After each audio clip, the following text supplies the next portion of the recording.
We often find ourselves holding on, clutching tightly to what was, as if by sheer will we could stop time. But life doesn't work like that, does it? It flows. It ebbs and rises like the tide. And just as the ocean does not resist the pull of the moon, neither can we resist the natural cycles of endings, hurts, healings, and releases. Imagine standing in a forest at the cusp of autumn. The air carries a crispness that whispers of change, and the leaves, ablaze with fiery hues of red, orange, and gold, begin their slow descent to the earth. No one mourns this quiet shedding. Instead, we marvel at its beauty. Yet when it comes to our own lives, we resist the very idea of endings. Why is that? Perhaps we've been taught to see them as failures or losses, as if something slipping away diminishes us. But endings are not catastrophes, they are the forest preparing for its next spring. They are life's way of clearing the canvas for something new. Think about it, no sunrise is possible without the dark surrender of night. Every moment we treasure exists because something before it had to end. The laughter of a child grows from the end of their first cries. A new love blossoms only after the old wounds are released. This rhythm is woven into the fabric of existence, not as a cruel twist of fate, but as a profound truth. To deny endings is to deny growth itself. If a river refused to end at the ocean, it would never know its full potential. So why do we fear the inevitable flow of life when every ending is, in truth, a beginning in disguise? When you lose a job, a relationship, or a chapter of your life, it can feel as though the ground beneath you is crumbling.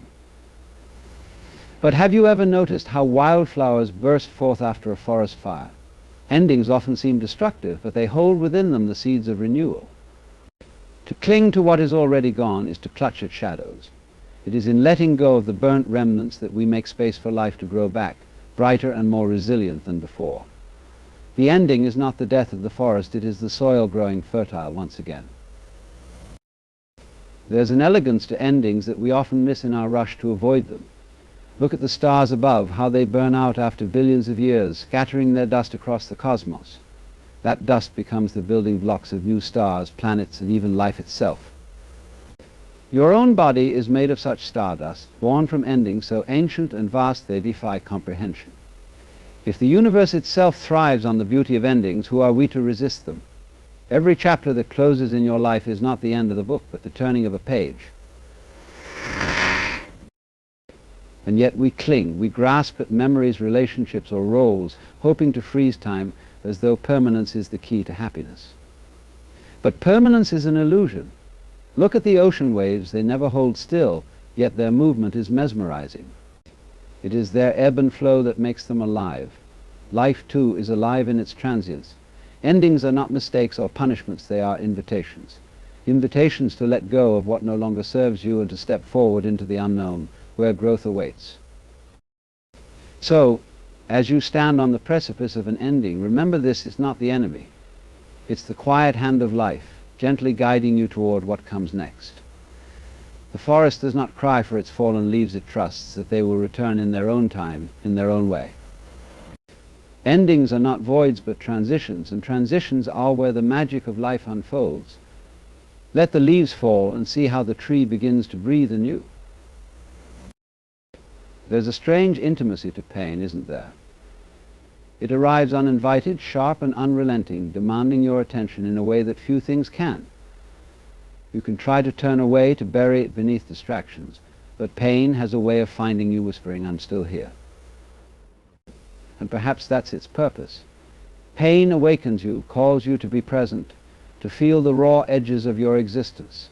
It tears through the veil of comfort and complacency, forcing you to confront life in its most unvarnished form. It hurts, yes, but it also reveals. It shows you what matters and where you've been numb.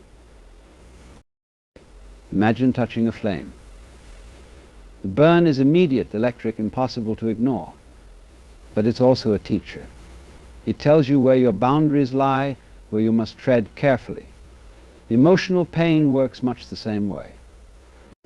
It's a signal, a guide pointing to the places within you that need care, attention, and understanding. Without pain, how would you know what wounds lie hidden, what truths you've been avoiding? Pain is not the villain, it's the messenger. It doesn't come to destroy you, but to show you the fractures, the spaces where light might one day seep in. But we often resist, don't we? We treat pain as an intruder, something to fight off or smother. Yet in doing so, we deny ourselves its wisdom. Have you ever noticed how a storm clears the air, leaving the world feeling fresh and alive? Pain is like that storm. It disrupts, it unsettles, but in its wake it clears the clutter of your heart. It strips away illusions, forcing you to see things as they are, not as you wish them to be. In the chaos of pain, there is a strange clarity, a stripping down to the essence of life. And then there's the transformation. Think of a piece of coal subjected to immense pressure over time. It doesn't shatter or dissolve, it becomes a diamond. Pain, too, applies pressure. It shapes you, carves out the rough edges, and pushes you toward your truest self. This isn't to romanticize suffering, but to recognize its power. Pain doesn't leave you the same. It changes you, sometimes in ways you don't understand until much later. It's in the heartbreak, the loss, the failures that you often find your greatest strength. In its peculiar way is a sculptor. Consider this: when you're in pain, you're alive in a way that's almost primal. You feel the pulse of your own heart, the weight of your own existence. Pain pulls you out of the mundane, jolts you awake from the autopilot of daily life. It asks you to sit with it, to bear witness to your own humanity. And in that raw, unfiltered state, there's an opportunity, a chance to reconnect with yourself, to find a depth you didn't know you had. Pain strips away pretense and leaves you face to face with your soul. And yet pain is not permanent. Like waves crashing on the shore, it comes and it goes. But its impact lingers, not as a scar, but as a reminder of what you've endured and who you've become. It's through pain that we learn compassion, both for ourselves and for others. The pain you felt allows you to recognize it in another, to reach out with understanding and empathy. In this way, pain is not a solitary experience, it connects us, binds us together in our shared fragility. It is not the end of the story, but often the beginning of a deeper one. Healing moves at its own pace, unhurried and often imperceptible, like the soft unfolding of a flower at dawn. There's no forcing it, no rushing the petals to bloom before their time. Yet in our hurried lives we try to accelerate it, don't we? We demand that the wounds close, that the ache vanish, as if healing were some task to check off a list. But healing doesn't work that way. It isn't a straight line, it's a meandering river, winding through valleys and over stones, sometimes pausing, sometimes surging forward. To heal, we must honor this pace, trusting that the river knows its course. If you've ever watched a tree recover from a storm, you'll see the grace in healing.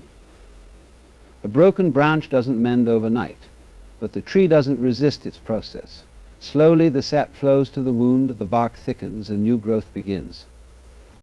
It doesn't concern itself with how long it will take, it simply responds to what is needed in each moment. Our hearts and minds are no different. Healing happens not in grand gestures or dramatic leaps, but in small, quiet acts of self-care. It's in the decision to rest when you're tired, to cry when the tears come, and to reach out when the loneliness feels too heavy. But healing isn't always comfortable. Sometimes it feels like the wound is reopening, like the pain is returning stronger than before. This is where we often falter, mistaking this discomfort for failure. Yet healing is rarely a clean process. Think of a garden after it's been tilled. The soil looks messy, churned up, even chaotic. But beneath that disorder, life is taking root. Healing is much the same. It stirs up the buried feelings, the memories you'd rather forget, because only by facing them can you release them. The discomfort is not a setback, it's proof that the process is working. And then there's the waiting, the endless, uncertain waiting. This is perhaps the hardest part, isn't it? When you've done all you can, when the remedies and distractions have run their course, and you're left with nothing but time. But healing thrives in this stillness, like the slow knitting of a bone or the quiet regrowth of a forest after a fire. Healing unfolds in the spaces where we simply allow. It's in the moments when you're not trying to heal, but just being sitting in the sunlight, laughing with a friend, or breathing deeply under a starry sky. These are the moments when the invisible work happens. What's remarkable about healing is its innate intelligence. Your body, your mind, your spirit, they all know what to do. A cut on your skin begins to repair itself without you having to think about it. Your heart, broken as it may feel, carries within it the blueprint for wholeness. It's easy to forget this, to feel like you're lost in the storm with no way out. But healing is always happening, even when you can't see it. It's in the quiet recalibration of your emotions, the gradual softening of your grief, and the subtle rebuilding of your strength. Healing works in whispers, not shouts. And perhaps the most beautiful part of healing is that it doesn't return you to who you were before it transforms you into someone new. The cracks don't disappear, they become part of the mosaic, adding depth and texture to your life.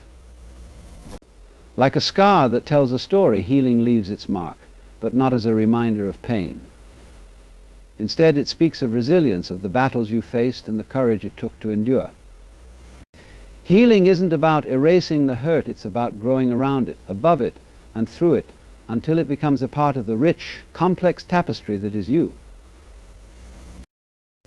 Letting go is one of life's greatest paradoxes. We hold on so tightly to the things we believe define us, people, memories, expectations, as though our identity would unravel without them.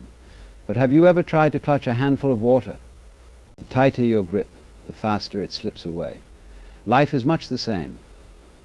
Letting go isn't about giving up or losing, it's about opening your hand, releasing your grip, and allowing what was never truly yours to flow freely.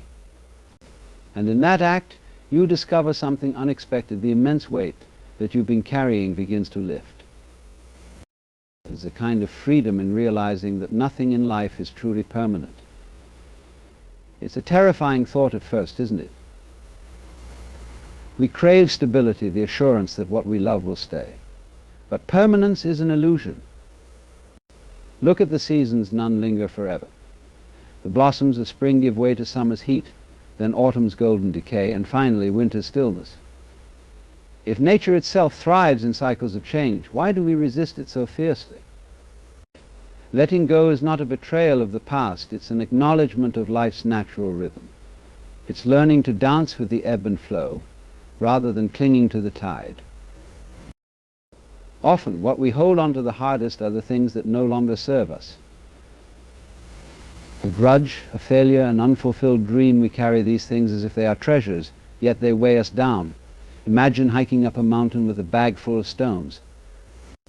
The higher you climb, the heavier it becomes. You could stop and set it down, yet you cling to it, fearing what it would mean to leave it behind.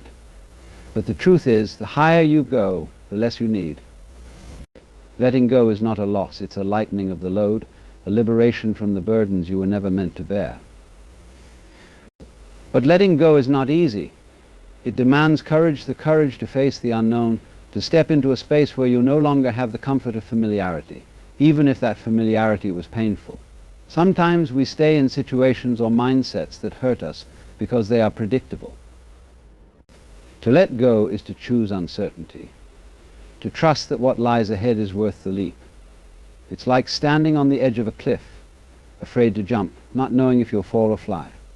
But often the act of jumping is the freedom itself. It's the moment you realize that the wings you feared wouldn't work have been with you all along. And then there's the peace that follows. It doesn't come all at once, it trickles in, like sunlight breaking through a canopy of leaves. When you let go, you create space for new opportunities, new joys, and new perspectives. It's like clearing a cluttered room. Suddenly you can breathe again. The things you've been holding on to, though once important, often obscure the beauty of the present moment. Letting go allows you to see clearly, to experience life as it is, not as you wish it to be. In that clarity, you find a freedom so profound it feels like coming home to yourself. What's remarkable is how letting go doesn't just free you from the past, it frees you for the future. It's not about forgetting, it's about releasing. The love, the lessons, the growth, they stay with you. But the pain, the fear, the resistance, those are what you leave behind. Letting go transforms what was once a heavy burden into a stepping stone, something that elevates you rather than holds you down. In releasing your grip, you're not losing yourself, you're finding the truest version of who you are, unburdened and ready to embrace the vastness of what's to come. Life has a rhythm, a quiet pulse that beats through everything. You can see it in the changing seasons, in the rise and fall of the ocean's tides, and in the cycle of day and night. Yet how often do we forget that we are a part of this rhythm? We cling to the illusion of linear progress, imagining life as a straight road with milestones and destinations. But life doesn't unfold in neat, predictable lines. It moves in cycles, turning, looping, spiraling, always coming back to itself in a new form. To live fully, we must embrace this circular nature, rather than resist it. Think of the moon. It waxes and wanes, moving from fullness to darkness and back again. Each phase is essential, each moment part of the whole. We are no different. There are times when we shine brightly, full of energy and light, and times when we retreat into shadows, conserving, reflecting, and preparing for renewal. These cycles are not failures or detours, they are the way of life itself. To expect perpetual light is to misunderstand the beauty of the dark, where rest and transformation quietly take root. Yet we often fight against the ebb and flow, don't we? When things fall apart, we scramble to piece them back together, as if a broken moment must immediately be fixed. But nature shows us that breaking is part of the process. The forest doesn't resist the wildfire, it allows it to clear the way for new growth. The tide doesn't cling to the shore it recedes to gather strength for its return. In the same way, our moments of loss, of endings, of uncertainty are not signs that life has gone wrong. They are part of the cycle, paving the way for what comes next. And just as the cycles of life bring endings, they also bring beginnings. A caterpillar must dissolve into a state of formlessness before it emerges as a butterfly. The most vibrant flowers bloom only after enduring the dormancy of winter. These transformations remind us that what feels like the end is often just a pause before a new chapter begins. Trusting the cycles means recognizing that every low point contains the seeds of growth, that every descent prepares us for the ascent to come. It's in this trust that we find peace, knowing that life's flow is never static but always dynamic. There's a wisdom in cycles that goes deeper than we often realize. They teach us patience, reminding us that nothing stays the same forever. The joy of spring cannot exist without the stillness of winter. The achievements we celebrate would mean little without the challenges we've overcome. Even in our own hearts, we cycle through love and loss, hope and despair, strength and vulnerability. These contrasts are not opposites, they are partners in the dance of life, each necessary for the other to exist. To deny one is to diminish the beauty of the whole. So life moves, not in a straight line, but in endless loops, each cycle building on the last. Like the rings of a tree, these cycles leave their marks on us, layering us with wisdom, resilience, and depth. We are not the same as we were a year ago or even yesterday, yet we are part of the same flow. Life's cycles are not something to control or resist, they are something to be lived, to be felt deeply, and to be trusted. When we allow ourselves to move with them, rather than against them, we find a harmony that connects us to the rhythm of the universe itself. Life has a way of pulling us in directions we don't always understand. The plans we so carefully craft unravel, the outcomes we expect don't materialize, and suddenly we're adrift, uncertain of what's next. It's in these moments that we face a choice to resist the current or to trust the flow. Trusting the flow doesn't mean giving up or surrendering to chaos. It means recognizing that life often knows where it's going, even when we don't. Like a river winding its way to the sea, it carries us forward in ways that are sometimes unexpected, but always purposeful. Have you ever noticed how water moves effortlessly around obstacles? It doesn't fight the rock in its path, it simply flows around it, carving new routes with time and persistence. This is the essence of trusting the flow, allowing yourself to move with life rather than against it.